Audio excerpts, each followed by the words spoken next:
We raised in the first 6-7 months of the company's life, over $40 million. The team hadn't hit 20 people, and we already had $40+ million in fundraising. And basically, the month we started generating revenue 2 years later, we raised a $100 million round. There is no doubt about it that we went in not understanding what we were doing. We understood the technology and we understood the domain very deeply. And that was, I think, one of the two things that saved us early on, was that we weren't making up what we were trying to do as we went when it came to the product story. We had a very sharp, and I'd like to think a pretty educated point of view on what to build and why. 10 years later, I think we might be starting to be right about that. I've sort of taken to saying that the difference between being very, very, very, very early in something and being too early in something, TOO, of course, it's really only one word. And the word is actually not time. It's bankruptcy. And the reason I say that is because we all know, especially in technology, there are ideas that come before their time all the time. You know, if you're not playing the game, you can't win it. And so the reality is that, yes, you do have to look at the data. You do need to look at the signals. Sometimes they're very early and very weak and very faint. And sometimes they're right there up in your face and you know exactly what it's telling you. By the way, good and bad. But I also believe for a fact that an entrepreneur's number one job is to absolutely be that sort of voice of conviction in the room. I thought activity will equal money, funding, because everybody talks about, oh, well, I pitched 100 VCs to get to the one. But sometimes pitching 100 is actually no better than pitching 8 if it turns out that there's only 3 that really are going to get your pitch. Another one of my mentors said to me, on the really good days, you're going to think you have it all figured out. And on the really, really bad days, you're going to think it's the end of the world. And I promise you, neither one of them are ever going to be right. And I was like, that sums it up perfectly. That's product market fit. Product market fit. Product market fit. I call it the product market fit question. Product market fit. Product market fit. Product market fit. Product market fit. I mean, the name of the show is Product Market Fit. Do you think the product market fit show has product market fit? Because if you do, then there's something you just have to do. You have to take out your phone. You have to leave the show 5 stars. It lets us reach more founders and it lets us get better guests. Thank you. Andrew, welcome to the show. Thank you so much for having me, Pablo. So you launched Illumio back 2013, so over 10 years ago. You went kind of out of stealth about a decade ago. You've raised $600 million, 800 employees to date. And your kind of catch line, we were talking, you haven't raised money in the last 4 years and don't plan to anymore. So we can all kind of infer what that means or will mean.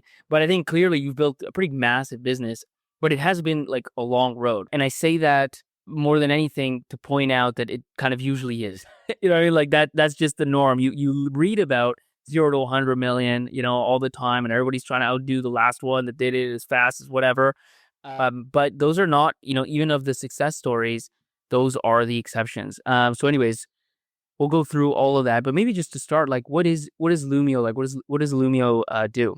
What we did is we built a graph, and that term, when we started talking about how we were going to build Illumio, you know, about 10 years ago, that term was not one that was often used. Now, literally everybody from Illumio all the way to Microsoft talks about the future of security is really being based on a graph. And a graph is sort of a very fancy and unusual way of describing a database that allows you to collect a lot of information, to understand not just the things in the graph, but the relationship that they have to one another. And then what we did was we built 2 things on top of that graph, now more and more powered by AI. The first, and what we're known for, is obviously delivering zero trust segmentation. And that's what the company's been built on. We'll talk a little bit about what that means, but that's one of the 2 outcomes of having this very powerful security graph.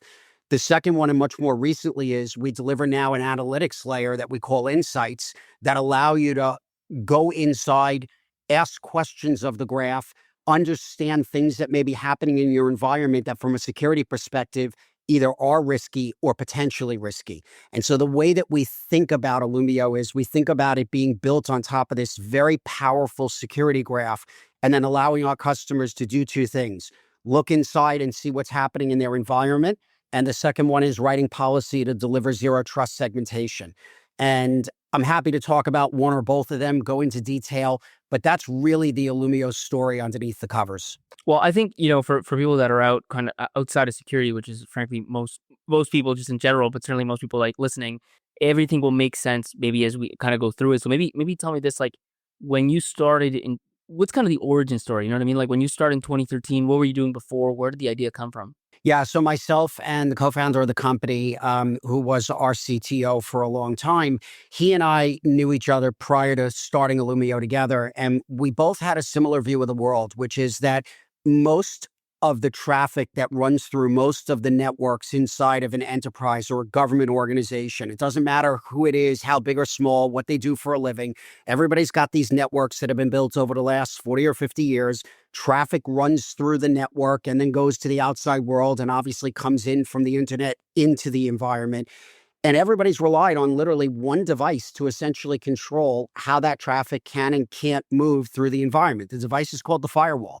It's literally 30 or 40 years into its life, still one of the biggest categories in TAMs in cybersecurity spend on the planet. There's a couple of very large companies that have been built delivering firewalls. I'm sure even if you're not a cyber person, you've heard of Palo Alto Networks or Checkpoint, who really is credited with inventing it. And the reality is that that model, that entire theory of putting a firewall in a network, it worked super well for a long time because the network was in the data center. There was no such thing as cloud or public cloud. There was a very, very good alignment between the firewall and the environment that it was put in to protect.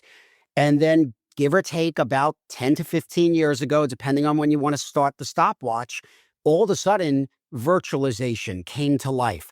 Cloud started to become a very real thing, and not just cloud to run a SaaS app, but cloud to run your infrastructure. And all of a sudden, this device no longer seemed to fit as neatly and as perfectly as it did in the past. The origin story of Illumio was we said we want to do in software what the firewall's been doing in hardware, except we want to make it so that the software can do the job anywhere.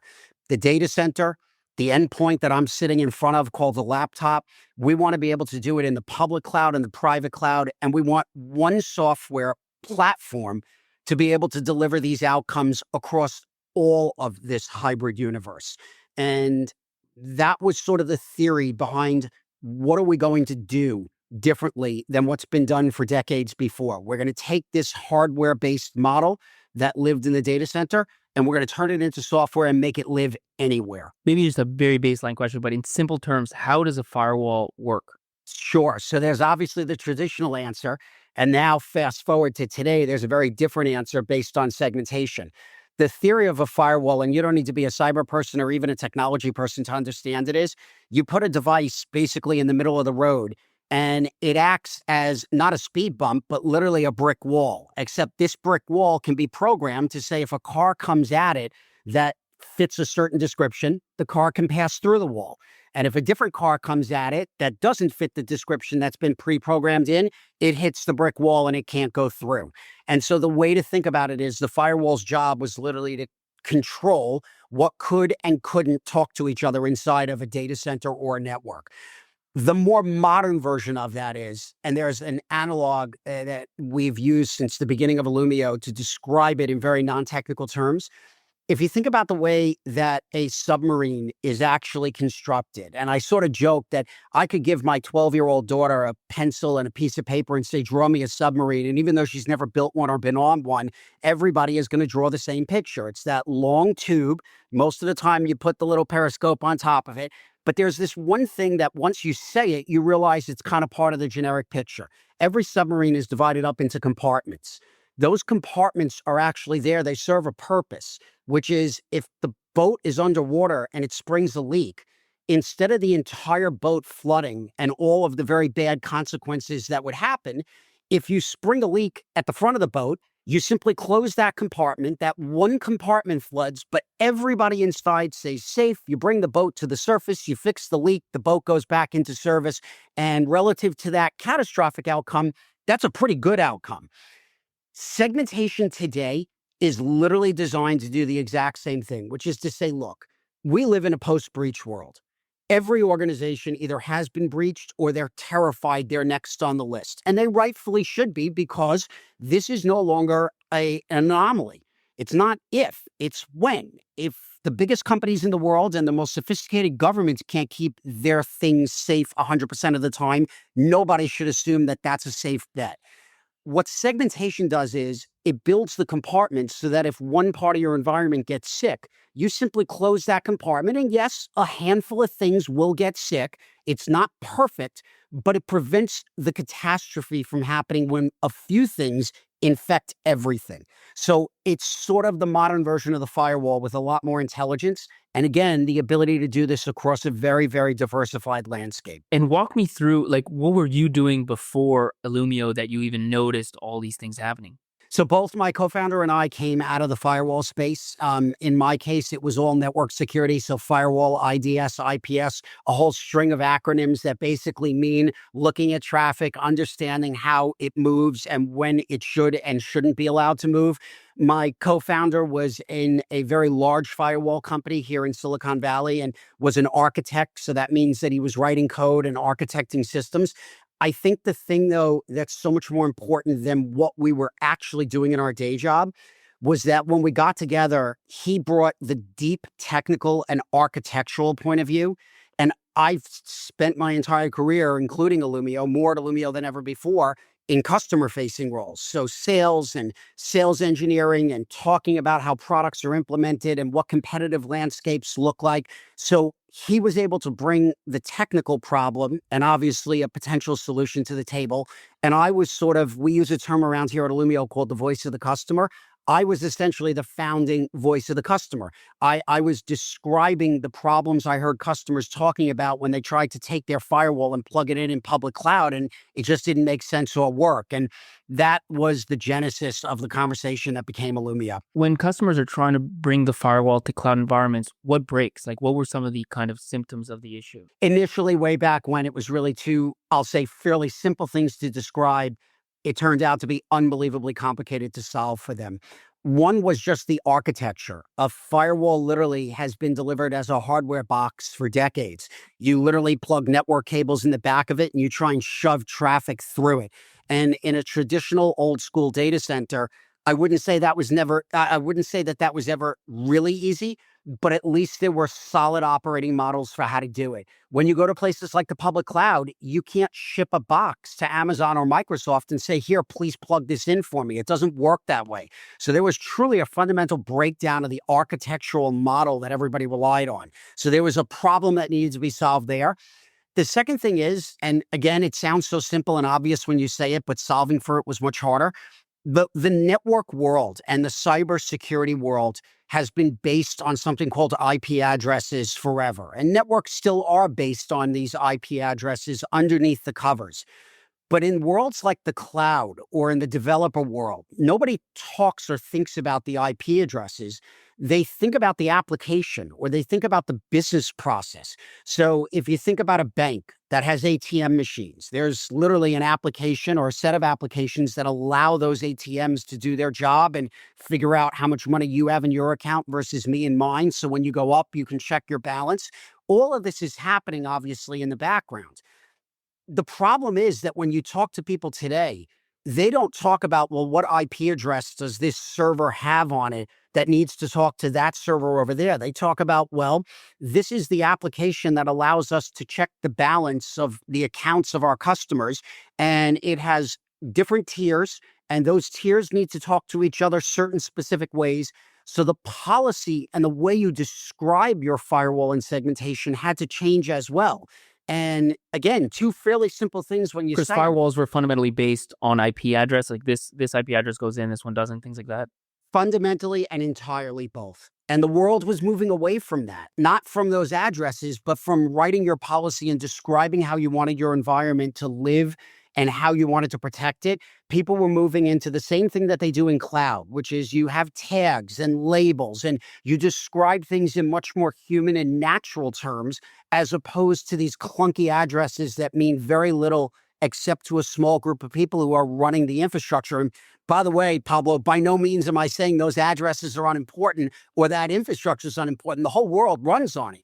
But security has moved into a place where the security is much more aligned with the way we build things, the way we run them, the way we describe them. And that had not happened. And so Illumio really was founded on building this architecture that works everywhere and building a policy model on top of this graph that allows people to describe policy the same way they talk about the things they're building and running to make the business run. How, one question I have is, it's not really a tangent, but it's a bit of a tangent. But like when I look at one of the funny things of doing these podcasts and looking at companies that are, 10 to 15 years old is and then are successful. And you're obviously looking at kind of the successful group of companies, is that in every single case, all the tailwinds played out. So like in your case, cloud did become big, workloads did move to the cloud and so on and so forth. And looking back, it kind of seems obvious. Like I've spoken to other companies that, rode, let's say the mobile wave or, things that speaking of Mercado Libre, like you're like, yeah, of course, internet penetration will go to 100%. Of course, people will get mobile phones and they'd buy everything online and you were there and you benefit. When you were starting though, like take us back to that, 2013-ish, 2014, maybe even 2012, like that time period, and you're telling people about the firewalls are not going to work in this future world and you got to do it this way. Was this like generally accepted wisdom? Like, yeah, of course, no brainer, it's just a matter of who's going to do it and how? Or were you a little bit of like the crazy one saying things that many people thought were just kind of unimportant or nonsense even? So I actually think it's literally the single most important topic in question that we're going to talk about today, because you said something at the beginning about like everybody thinks that it's 0 to 100 million in an hour and then it's a billion 2 hours later. And one of my favorite expressions, credit to whoever said it first, was, it's the overnight success story, a decade in the making. Yeah, that's right. Because everybody thinks these things happen overnight. But in our case, I actually think that it's much more fundamental. And the reason I say that is I've actually talked about this more and more openly and more publicly over the last few years. Everybody starts the company and assumes that, at least in tech, assumes that if you build something that's technically really interesting, certainly really difficult to build, that the whole world's going to figure it out and figure out that they need it the next day. And there are a few stories where that product market fit and go-to-market fit align on day one. They are very, very far and few between. And the reality is that I believe now more than ever, having been a part of helping to build this company, I believe that at the end of the day, the one thing that's out of your control controls more of your destiny than anything in your control, which is the market adoption and where the market is in adopting. So you have to start by sort of noting, again, something really obvious, but ironically, something that I know they never taught me in B school, and I don't think it's anything that anybody really talks about enough. There are two kinds of markets. There is an incumbent market that's ripe for disruption. And then there are literally brand new markets that are built into a space where for some reason there's a brand new problem that suddenly exists and needs to be solved. And the incumbency one is not a little easier. It's not a lot easier. It is fundamentally a different motion than the second one. Because if there's billions of dollars of product deployed, it's not just about the fact that the budget is there and the TAM is already there. It's that procurement has benchmarks for what to buy. It's that the POC is understood because somebody did one on the previous generation product. Its operating models exist inside of the customer so that when they buy this new thing to replace the old thing that may be legacy and maybe didn't innovate the way it should have, they already know how to operate it and who owns it internally. In other words, the infrastructure for the entire ecosystem is already built. Now, I'm not saying that means that starting a company to disrupt a big incumbent is easy. What I'm saying is that the journey for product market fit and go-to-market fit is a lot easier because the infrastructure has already been laid down. And I'll use a space like the firewall as an example. You look at what Palo Alto Networks has done, and of course, it's impossible to argue with how wildly successful the company has been. And I'm sure it was incredibly difficult to build, like every company at scale is. But Check Point had pioneered the firewall market and had an installed base all over the world before Palo Alto was ever the name of a company. And then when Palo came in and said, we think we've built a better mousetrap and we want to build and show you why we can disrupt the one you already have, all of those previous questions have been answered. Now, again, I'm not saying it's easy. But it leads to like liquidity. That's almost the thing that comes into my mind. It's just like once you do have it, everything around it is set such that you can just kind of make your way through that market, very, very quickly. You have to execute and all these things. Nothing's easy, but absolutely, the setup is there, right? It's kind of like selling a stock. Like if you're going to sell it for 10% less than market, you click a button, somebody's buying it. But if you want to sell some random antique you have in your house, it could be super valuable, it could be great, but you're going to have to go and find that market somehow. It's going to be a lot more effort. And so that's similar to a new market. There's no infrastructure. It's absolutely right. And I'll go a step further, which is you have to do a huge amount of evangelism and education. And that's the piece. That's why I said I think it's the most important question. When we started, segmentation wasn't a word that anybody was using.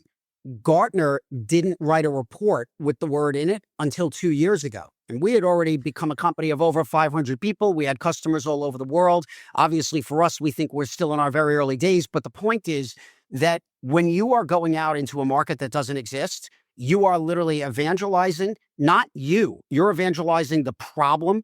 You're educating on why the customer even needs to think about, let alone care. Then when they agree that maybe it is a problem they want to solve, there's no operating models or playbooks for what to do or how to solve it. It is a very, very, very different and difficult road. And in our case, what I will say is that when you try and do that in the infrastructure, when you're trying to sell something to someone that literally controls how their environment behaves, and if it goes wrong, could potentially break things, you've probably now stacked a bunch of pretty hard things on top of each other. So it doesn't mean that you're any less right about the problem.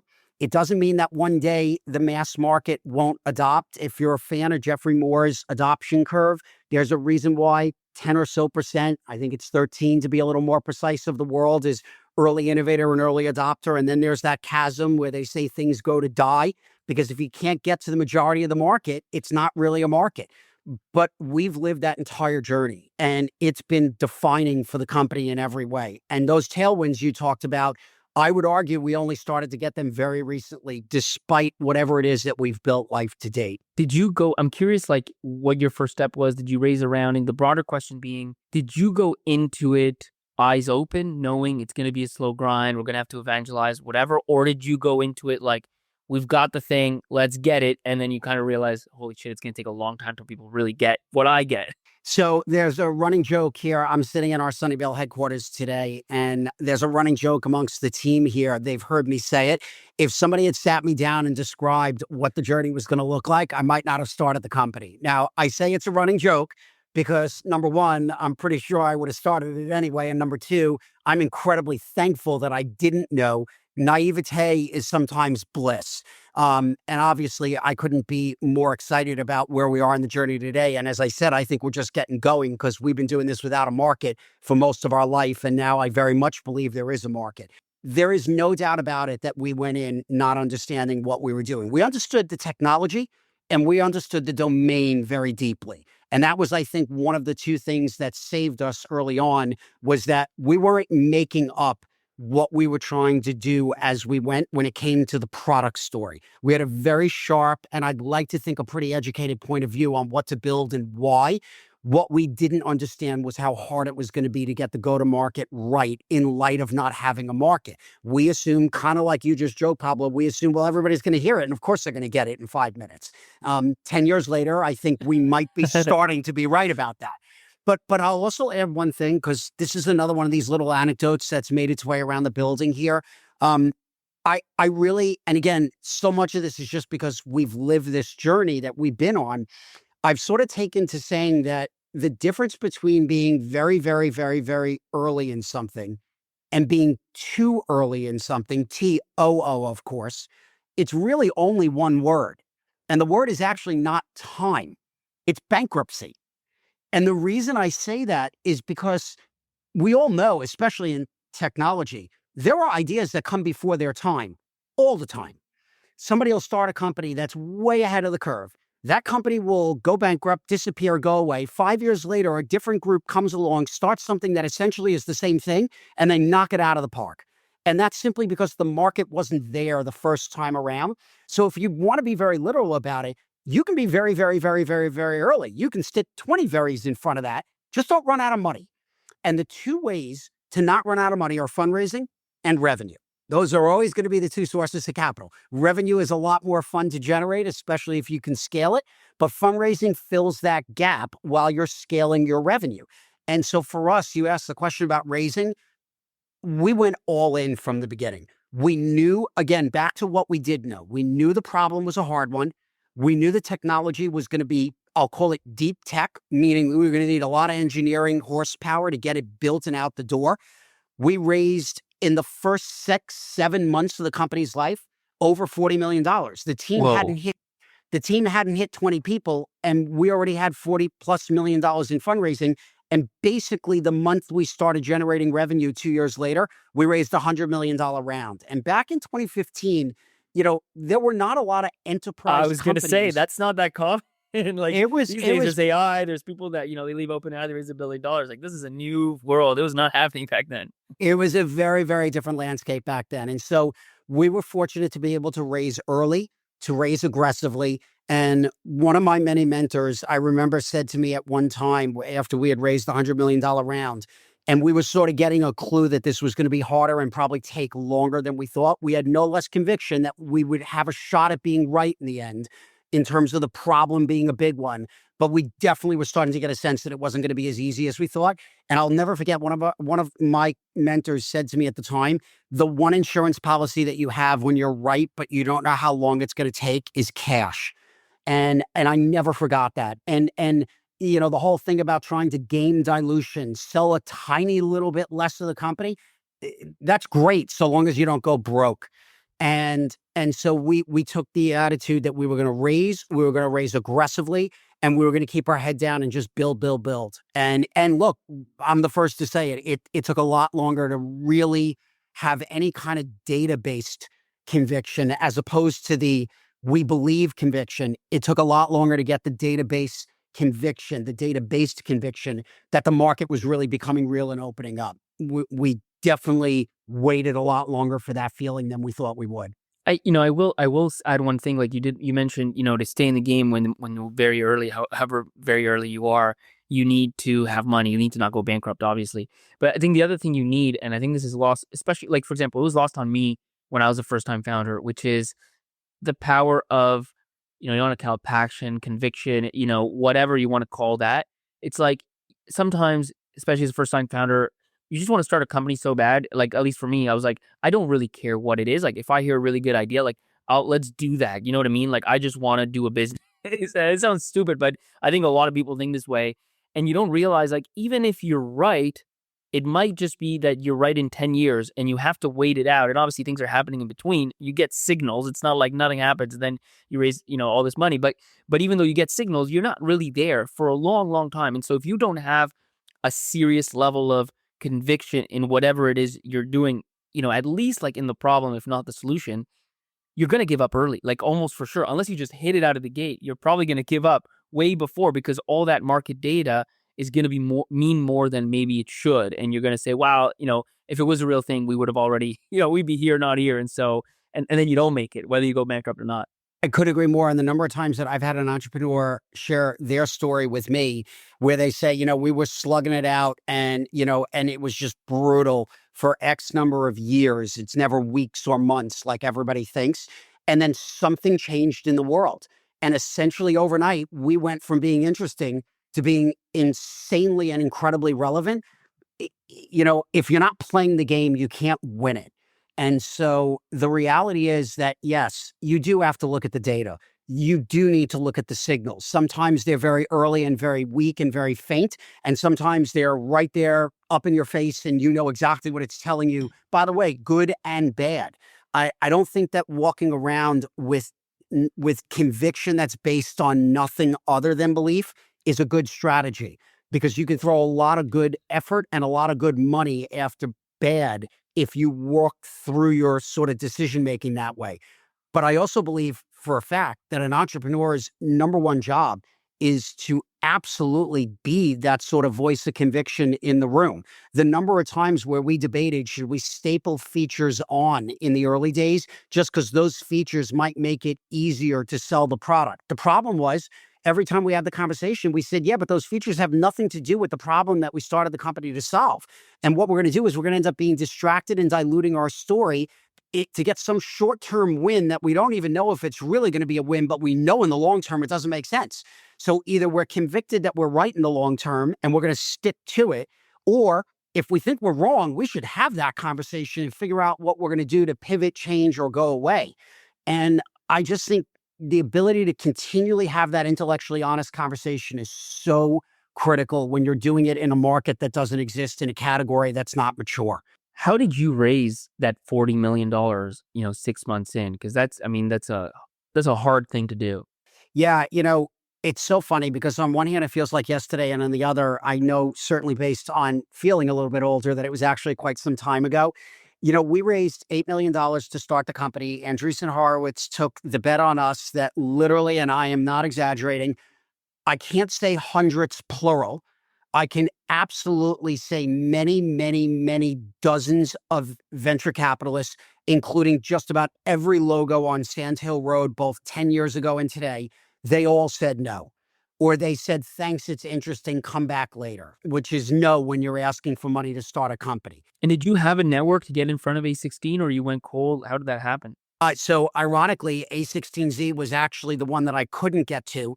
And I had been out trying to raise, let's call it from January of 2012 all the way through until October, November, still had no luck, lots of no's. And it was a meeting, ironically, with a partner at a corporate venture fund, not a traditional VC, but a CVC. I knew they would never write the check, but we knew a handful of people in common. And he had done some cyber in his previous life when he was at a Sands Hill Road fund. And I went and I pitched him, not for the money, because I knew that the CVC wouldn't write a startup check, a true startup check in our case. But I said, anybody you can think of. And the first person he mentioned was actually a partner at Andreessen. Now, of course, back then, Andreessen was, 30 or so people in the whole firm. I mean, they were a startup compared to what they are today. And he made the call. He actually called the partner and said, I'm looking at something really interesting. It's right in your wheelhouse. I went over, this was around Thanksgiving of 2012.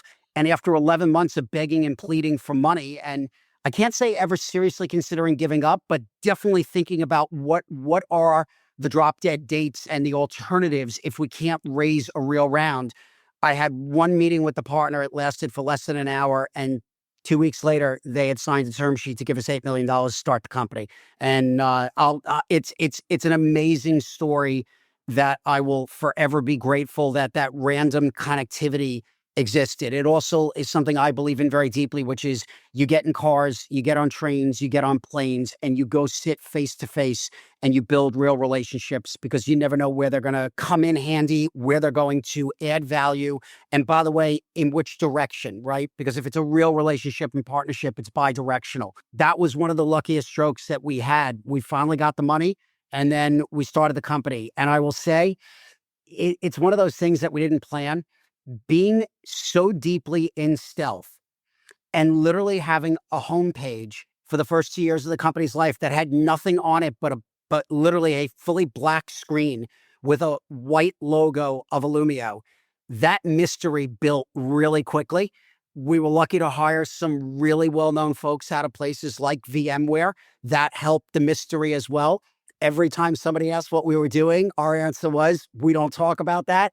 And 6 months later, I got very lucky again through the network. The former CTO of VMware had become a venture capitalist at General Catalyst, and we were effectively the first investment he made. And we were pretty open with him, given his background as CTO at VMware. We knew he would get it right away. And once we started describing it, he got it even faster than right away. So we were lucky enough to partner with Steve Herod from General Catalyst, and he had a partner named Hamant, who now runs General Catalyst. And they were kind enough to take a big bet on us and led what ended up being about a $35 million round. And then we spent another year and a half in stealth, barely making a dent in the capital, because we were literally just an engineering team. There was no go-to-market. There was no marketing. There was just a website with a logo on it. You love this show. You don't want to miss the next episode. Why would you? So hit that follow button.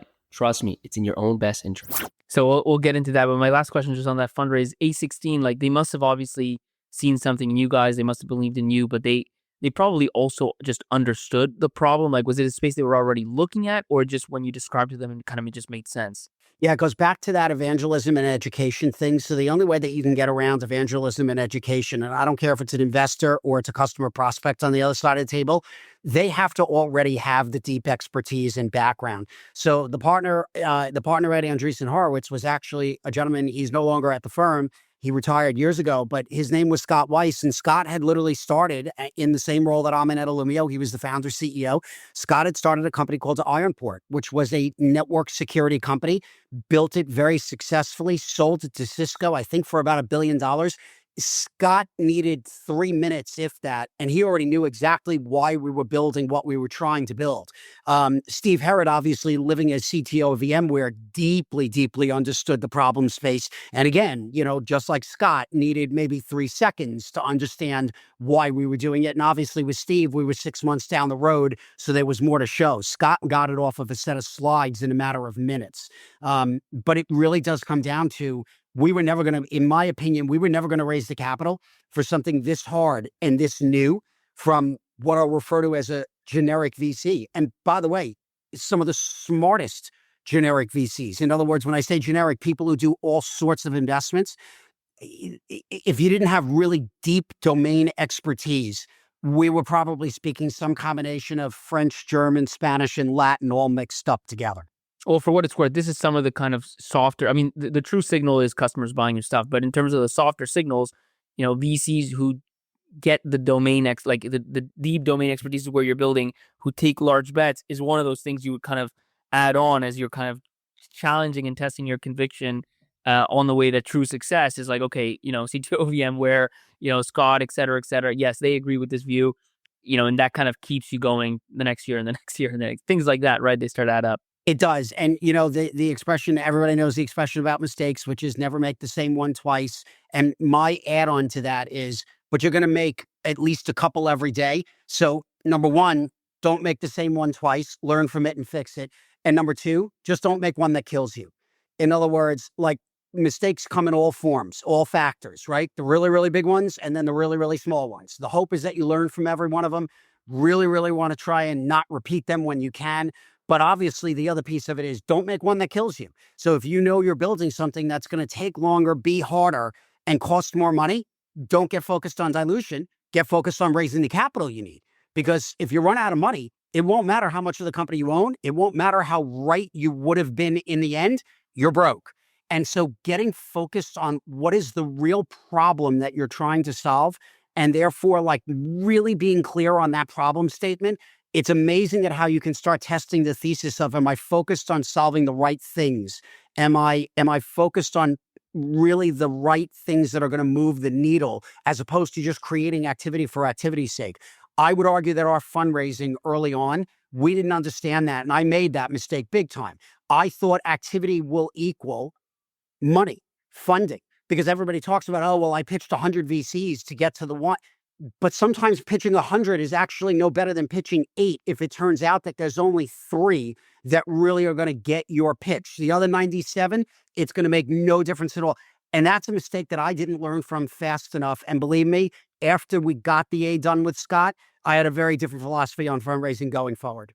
And so what do you do in those first couple of years? Like, how many, maybe first question, how many people do you hire with that 40 million in that first year or so?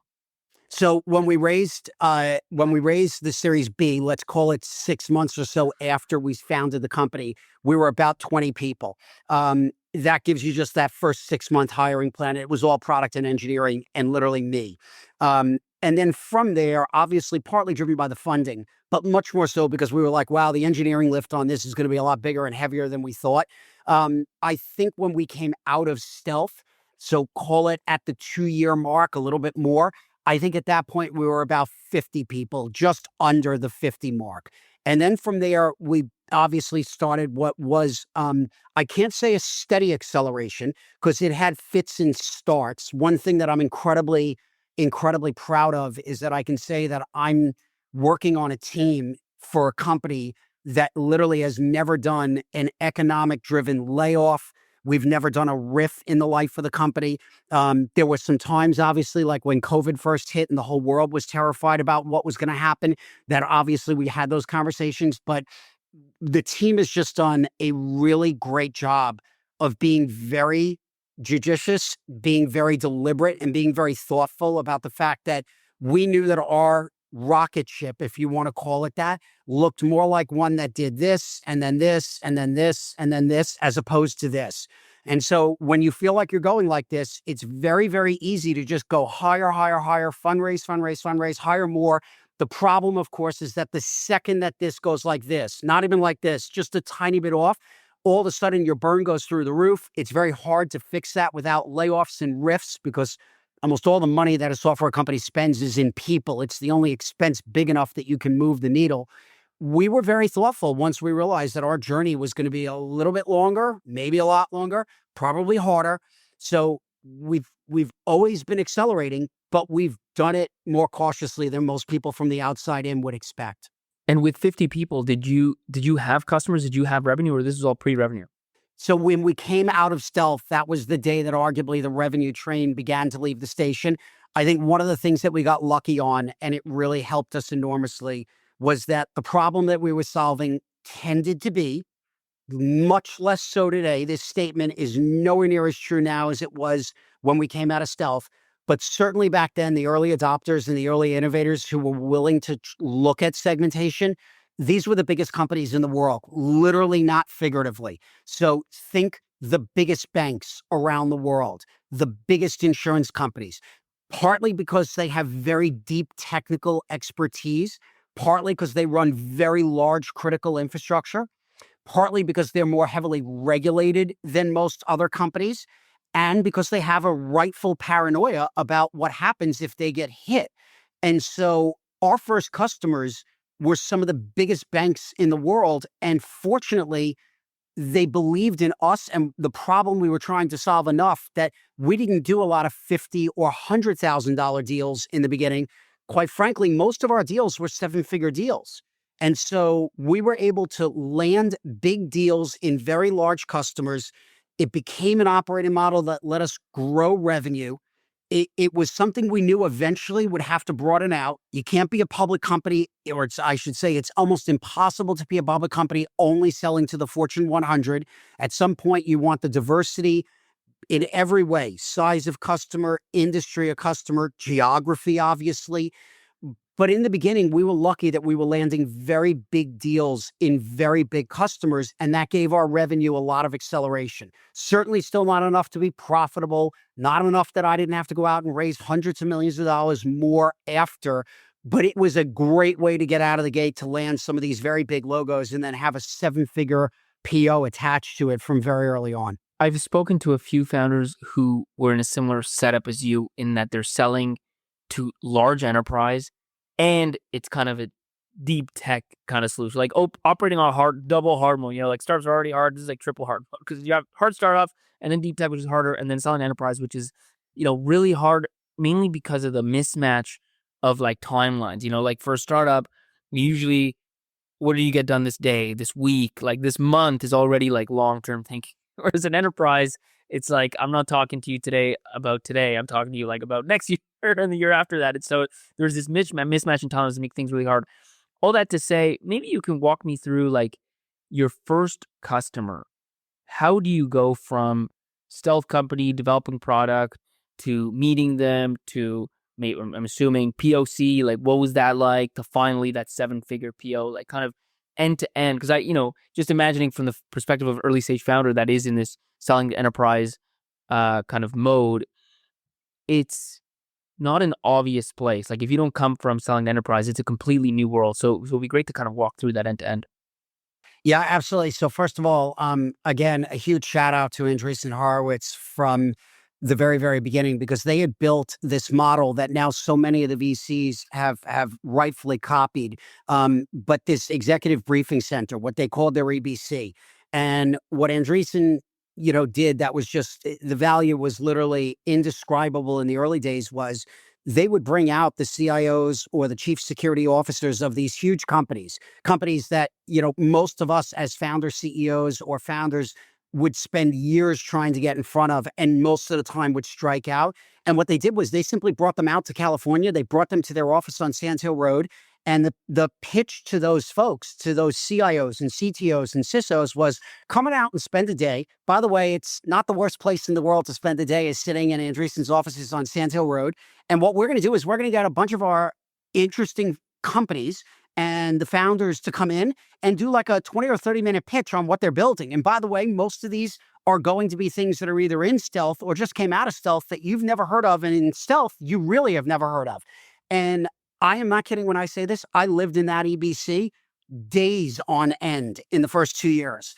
How often were they doing this? Oh, I mean, back then, and I certainly would imagine the model is even larger and more structured today than it ever was back when we were a startup. But back then, I was probably in their office doing at least a few EBCs a week, every single week from the week that we started.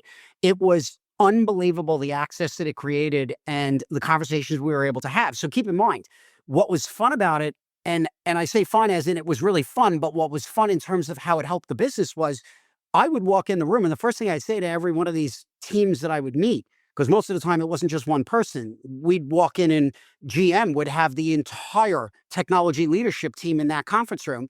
We would walk in and we would, first thing I'd say is look, I just want to be really clear. Everything that we're showing you is confidential. And I couldn't ask you for a purchase order at the end of this meeting, even if I wanted to, because we're not going to deliver the software for another 2 years. And they would laugh, and they would laugh, but it actually was a very disarming comment because now it wasn't a sales pitch. We really wanted their feedback. A few of them got excited enough about what we were working on. They kind of became design partners. So they were like actually engaged with us outside of the EBC over the course of those couple of years. But what it meant was by the time we actually pulled the cover off of that website and, the day it went live and it said, here we are and this is what we do, I had probably spent over those 2 years, 50% of my time in front of prospects. I can't call them customers because none of them were paying us yet, but let's call them prospects. I had a Rolodex full of these folks. Some I had met with many times. I started traveling for Illumio, call it 6 months into the company's life, because the engineers and the product folks were all back in Santa Clara at that time building what would become version 1 of the product. I had nothing to do. I had raised my $40 million to give to the company and say, here you go build a great product. So I said, you know what? I'm going to start traveling and I'm going to go meet with these customers in New York and London. I wasn't going to Asia yet because that felt a little too far afield. Were you going to like conferences and stuff, or you were leveraging these contacts and then going to see them? Yes to every version of that. My view was I had one job to do, which was to get out there and meet with as many people that could help us to shape the product story as possible. And that brings us to this other part of your question and the other thing that you said, which I could not agree with more. We had to understand the timelines we were going to be operating on if this was really the customer base that we were going to. And I say this in a total joking way. That's why I'll do the air quotes. We were going to be stuck with this customer base for a while. And the reason I say it in those words is back to what did we know going in? We knew the problem. We had a very sharp view on what we wanted to build. We didn't know if our first customer was going to be a local bank in Sunnyvale with 3 branches or JP Morgan Chase. And obviously selling to the local branch here in Sunnyvale is very different than selling to JP Morgan Chase in every imaginable way. We figured out during that stealth period that it was very likely that if we were going to sell this software to anybody out of the gate, it was going to be the biggest. We were pretty confident that we could deliver against that requirement, but it meant that everything had to be worked against a plan of what happens when it takes a year to get the first contract, because you're not getting it in 3 weeks. And so I went out and I spent that year and a half or so running around the world, building as many contacts as I could, obviously updating very regularly on the development progress. And when I say I did it, it was myself, our head of product, my co-founder, our CTO. We were lucky that in some cases, the customers or the prospects got so excited, they'd say, why don't you come in and spend a day and we'll just go super deep on this, show us where you're at, we'll give you our feedback. And we just took advantage of all of that. But as I started to say, that brings us to something that's not thought about or described. Everybody talks about PMF. And rightfully so. I can't have a company if you don't have a product that fits a market. But the other version of that statement, which is equally true and equally important, is you have to have go-to-market fit. You have to understand your go-to-market the same way you understand your PMF.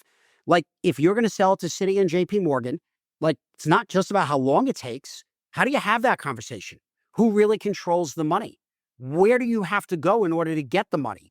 Right? Like these are IT organizations that have tens of thousands of people. if you think that everything from budget cycles to politics isn't part of that conversation. So the same way that we say, why is a product such a great fit for a market? Your entire go-to-market has to be built to be able to exist and thrive in that environment. And so I was trying to figure as much of that out while the team was really focused on how do we get this product to something where we're going to end up being right on the PMF side. And I spent all that time trying to understand what is our go-to-market fit going to need to look like to sell these big deals to these big customers.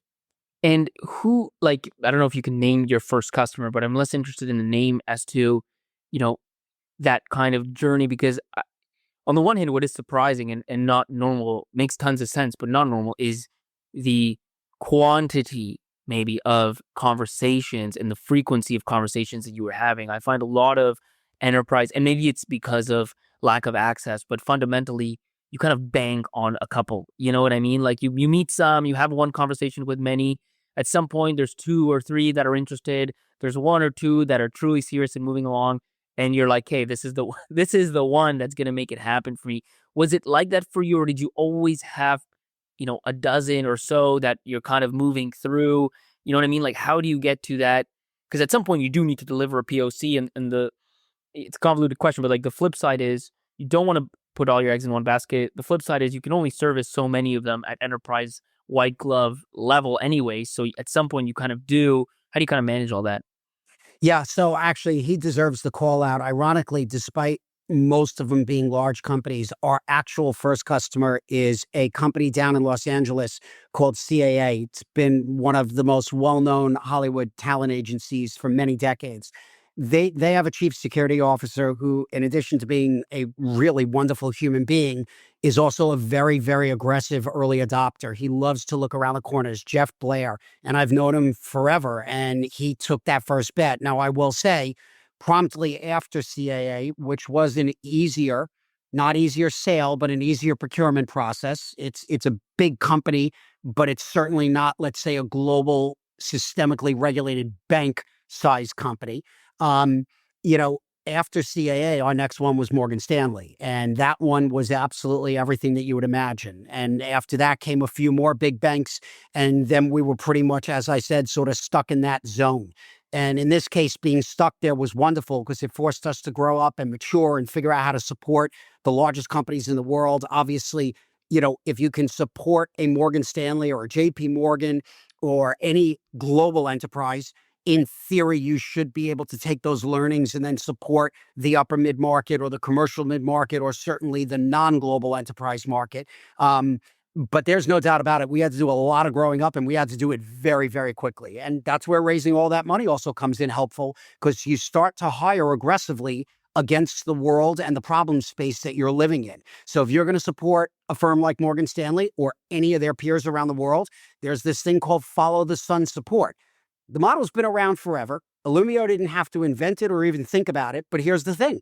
Follow the sun support is exactly what it sounds like, which is as the sun moves around the globe, you have to have support people in all these regions so that you always have somebody available live during the daytime to pick up the phone. So you need somebody in the Americas and somebody in Europe and maybe somebody in the Middle East and somebody in Asia. So it's a money thing. It's not, is the model buildable? Of course it is. Large companies use this to support their customers all over the world for decades. But as a startup, most don't say to support our first 3 customers, we need a global follow the sun support model right now. We didn't have a choice. And so we made a lot of those investments. I can't say prematurely, let's just say very, very early. And what's that time like Morgan Stanley, like from the first time you meet them to the POC to the full contract? Like, is that 2 years? You know what I mean? Like, just give me a sense of what that looks like. Yeah, it was very different back then, obviously, because there really, truly was no market awareness of anything, including us. We were brand new. I had met with most of these big banks that became early customers during those 2 years of stealth. So if I'm being intellectually honest, it was a multi-year sales process because it's not like it started the day we came out of stealth, not even remotely close. I don't think necessarily today that's accurate. I think today we look more like you'd expect. And if you talk to what I'll call certainly a growth stage or larger company, I think you'd expect a typical enterprise sales cycle to be, call it 6 to 9 months. Maybe it's 12 based on procurement, but it's you sort have of in that brand, you 6 have to 9 referrals, you have all these sort of things. And when you're starting off, you got none of that. So you got nothing. And so maybe answer this question, as I know we're coming on time. Like, everything so far, and this is the way it happens when you tell stories, sounds pretty nice and linear, pretty smooth, big round, good team, good enterprise motion. You get some good customers pretty much out of the gate. And yet there is a storyline here that as I understand it, it still took a long time for these tailwinds to really hit. And there was some, let's say, turbulence. Why was that not, okay, Morgan Stanley deployed, 7-figure contract, product market fit up and to the right? You know what I mean? Like, what complicates the story? So the way there's a visual here that I think is so easy to comprehend, and I don't think it's an Illumio visual. I think every company would tell you under the covers, this is the picture that they have. When you do a podcast like this, when you tell the story to a friend or a family member, and let's say that line is 10 years long, you're looking at it as a story. So you're out, let's say 10 feet or 100 feet away, and the line looks just like this because you're far enough away. When you actually get close up and you look at it right here, the line actually is going like this. And by the way, there's a few times the line goes like this and drops down quite a bit. I promise you, it is not revisionist history. It's not rose-colored glasses. And it by no means is an attempt to make it sound easier or more fun than it was. I say that even on the worst days at work that I've had at Illumio, and there have been some really tough ones, it's still the most fun that I'd ever have working in my life. But don't for a second confuse that with there haven't been some brutally difficult days, weeks, and months. There are quarters that get missed at the last minute, and it's devastating to get up in front of a team of 100 or 200 or 500 people and say, I know you all worked as hard as you could. And unfortunately, the number didn't come in where we thought. And unfortunately, at the end of the day, we're not really rewarded. And I don't mean financially. We're not rewarded in terms of our ability to grow up based on how we feel or how hard we try. The number is the arbiter of all truth. That's a hard day when you have to get up and share that news. By the way, when you get up and say, we beat plan, we crushed plan, it is antithetically one of the best feelings that you could ever have to say, I know you all worked hard and look at this win that we're all a part of. And of course, this happens every 90 days. It's not once. It's not once in the life of a company or once a year. And so the ups and the downs, people always say, I go back to WashU where I went to school and I guest lecture a couple of times a year. And it's inevitable. The question comes up, what's the hardest part of the job, right? It's easy. We're human beings. Try firing somebody. Mm-hmm. By the way, try firing somebody even when you know it is absolutely the right thing for them, for the business, and for the team, where there is no doubt that it's the right outcome and it will be better for them too. It's still one of the worst feelings you'll ever have. Like, it is a very human journey that we're all on. And so, yeah, the line looks like this when you go, raised a lot of money, big customers, revenue seems to be going up, haven't had to raise money in a long time, which is a really wonderful. But when you're living it every day, it's got all the highs and all the lows. And actually, another one of my mentors said to me, on the really good days, you're going to think you have it all figured out. And on the really, really bad days, you're going to think it's the end of the world. And I promise you, neither one of them are ever going to be right. And I was like, that sums it up perfectly. Was there, maybe we're coming out to the end where I kind of go through the three questions, but I'll ask it in reverse order. Because you mentioned some of the lows. Is there a particular time, day, month, quarter, whatever, where maybe you really did think things might not work out? Like things really might, fail? No, I can't tell you that I've had a day in sitting in this job where I genuinely came into work and I said, I think it's actually going to go to zero. I don't think it's going to work. I've let the voice of the customer rule the roost around here since the very beginning. As long as the customer is telling us we're going in the right direction. And of course, you need the data and the POs and the revenue and everything else to align behind it. But since the beginning, we've had unbelievable voice of the customer. We always described it as the customer's been in the room with us since day one, years before we were even asking them for money. As long as the customer voice was in the room and telling us we were going in the right direction, that was enough data for me to say, I believe execution is a function of really three things: the ability to raise the money you need to build the business, using that money to hire the best people and in particular leadership that you can, and then giving those leaders and people whatever they need in order to execute and do the job the right way. Like that's it. But were you ever close on the runway side or was that always? That was one thing that I viewed it as, I'm sure, like many of the other guests that you've had on who are in the CEO seat specifically, I, I don't say it in a joking way. I actually think that in a lot of ways, I have one of the simplest jobs in the building. I have to do a lot of context switching day in and day out and move between everything from a podcast now to a product roadmap conversation after this. So there's a lot of moving back and forth. But ultimately, there's only a few really big things that I own and I'm truly responsible for. Obviously, hiring the executive leadership team that report directly to me. But one of them early on was fundraising. And I believe that the CEO ultimately has responsibility for the financial soundness of the business. Later on, as you grow up, the CFO becomes your partner in that endeavor. But in those early days, it wasn't about a CFO keeping the books. There wasn't much to keep. It was all about, do we have enough money in the bank that we can withstand some bad days, maybe a bad quarter, maybe we get something wrong and we have to go spend some money to fix it. I overraised from the very beginning, and overraised meaning we always had a lot more money in the bank than we ever believed we need for the business plan. That was the insurance policy. And so I never had that moment. I think just for what it's worth, like the CEO's three things uniquely the CEO can do: vision, money, and people. I mean, those are the three things only Great you way can to do. So say you it. got to do those. Last two questions really quickly. When was the moment for you that you felt like you had true product market fit? Like 2 hours ago. Every day? All the time? Yeah. I mean, honestly, I'm not sure. I'm not trying to be in any way sort of funny when I say this. I don't think that you have true product market fit and then you're done. I think you have moments in time where you figure things out that now make it feel like it's closer than it's ever been. So do I feel like we've got pretty good product market fit for delivering zero trust segmentation to a large enterprise? Yeah, I do. We got there not yesterday, but certainly, it took years, but we got there. We just launched a brand new product at the RSA conference 2 weeks ago called Insights. It's brand new. I think we'll have product market fit on Insights in what will be a minuscule fraction of the time that it took us to get there on segmentation, even though it's the newest thing we built.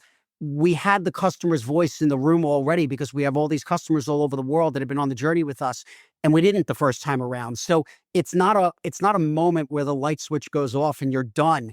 It's sort of this constantly evolving thing where sometimes it feels like it's just clicking really well. Last question. If you had one piece of advice for like a 0 to 1 early stage founder, what might that be? Two pieces, but they're interrelated. One, talk to every single person who's willing to have a conversation with you and do it with no agenda whatsoever. Get on airplanes, cars, trains, buses, the tube in London, my favorite way to get around. Go to the customer, go to the prospect, go to the investor, let them tell you everything, walk out and disagree with all of it, but listen, because somewhere in there's going to be a nugget that you wouldn't have thought of. And somewhere there's going to be a person you meet that's going to end up moving the needle in a way that you could never imagine at the time. And the second one is overraise early on. Overraise. Cash is literally the single most important insurance policy that every single startup has years before they're profitable and capable of standing on their own 2 feet. There's no amount of optimizing for dilution that will ever convince me that raising a lot more, not a little more money is the right answer. Perfect. Well, that's been great, man. Andrew, thanks for sharing your story with us. Such a pleasure. Thank you so much for having me. Listen, when you go to like a restaurant, you eat a nice, meal, maybe a fancy one, maybe not. Do you leave a tip? I assume you probably leave a tip. You probably leave a tip 100% of the time. Well, guess what? A review is just like a tip. And I know you haven't been leaving one. So just like the waiter that doesn't get a tip after hours of great service, I'm getting a little frustrated. So take your phone out and leave a review. It helps the show move up rankings. It helps us get better guests. It doesn't just help me. It helps way more founders. Thank you.